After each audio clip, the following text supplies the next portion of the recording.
This is the 17th part in my project to recreate Kings Island in Parkitect. In this part, I focus my attention on recreating Kings Island's first hypercoaster, Diamondback.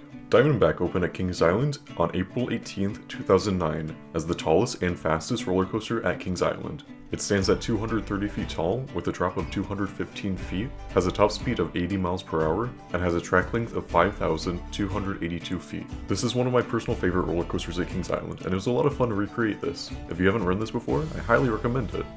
It's filled with airtime, has a great view, and it's a pretty long ride. You can't go wrong with a B&M hypercoaster.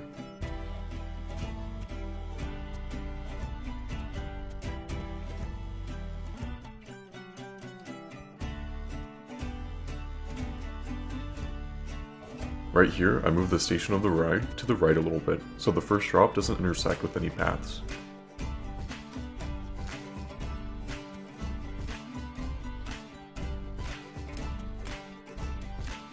I tried my best to avoid deleting any paths, but the first drop was just way too close to this path, so it had to be deleted. I fix it later in the video though, I just make a new path closer to Mystic Timbers, so don't worry.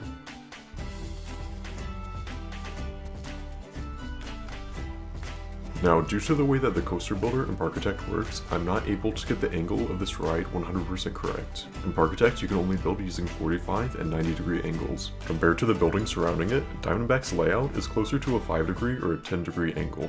Now, I'm not able to recreate that perfectly, so throughout the ride you're going to see a lot of unnatural turns that aren't there on the actual ride. That's just me trying to get the layout back to the position it's supposed to be in. I know that a lot of these turns aren't there on the actual ride, but for the sake of this recreation, they're absolutely necessary.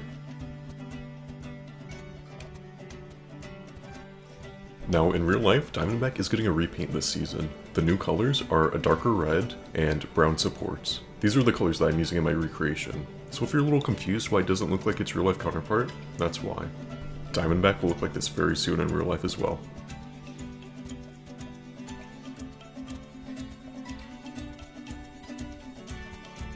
And once again, I'm using Google Earth to get measurements for track, paths, and the cues. So if you see my screen go black, that's just me switching monitors to look at Google Earth on my other monitor.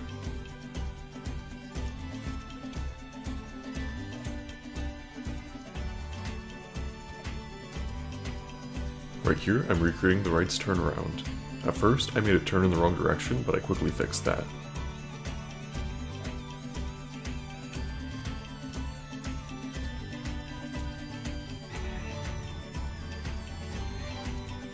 For some reason, I was encountering a bug with this game, with this specific section of track. It wouldn't let me place any more track if this section of track was at a specific angle. It took me a while to fix this, but eventually I just deleted the pieces behind this piece of track, and I made some changes to them ever so slightly. For some reason this seemed to fix it, but you might see me struggling with this for a couple more seconds in the video.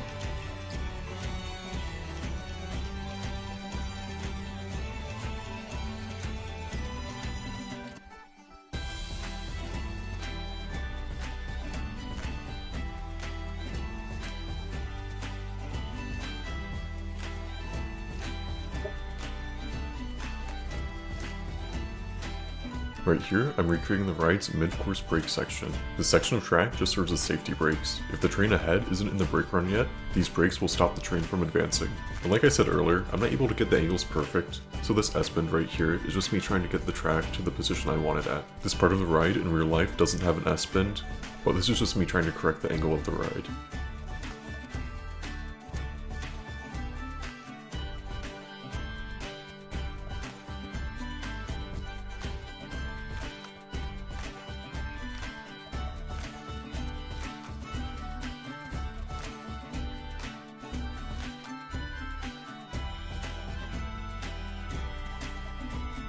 This part is the ride's final helix before the splashdown.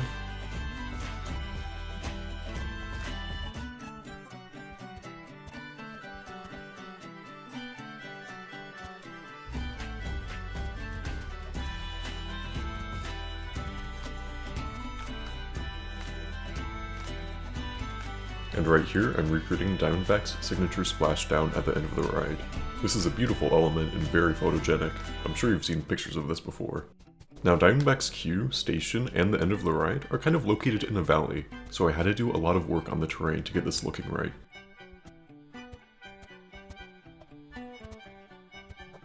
Right here, I'm filling the splashdown with water and painting the terrain around it to look like it's filled with rocks.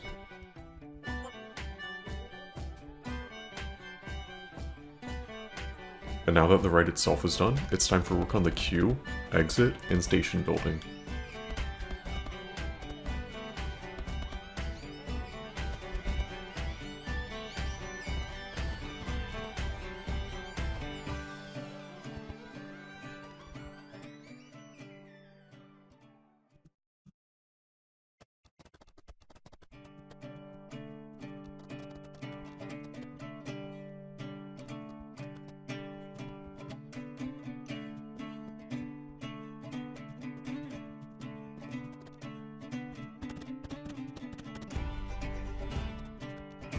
With the queue and the station done, it's now time for trees and other decorations.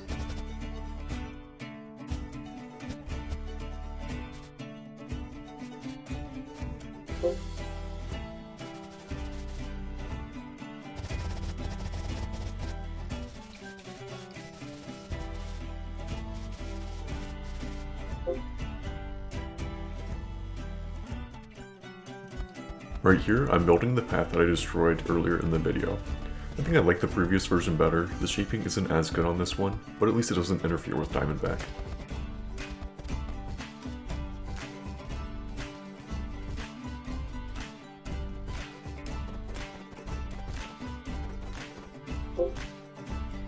This building right here is just the Diamondback train storage and maintenance shed. Diamondback's trains are stored in this building every night. And here is the final product.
Also, you can feel free to use any of the rides in these videos in your own park in Parkitect.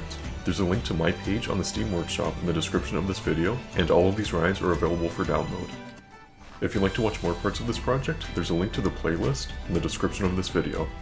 Like always, thanks for watching, and I'll see you next time.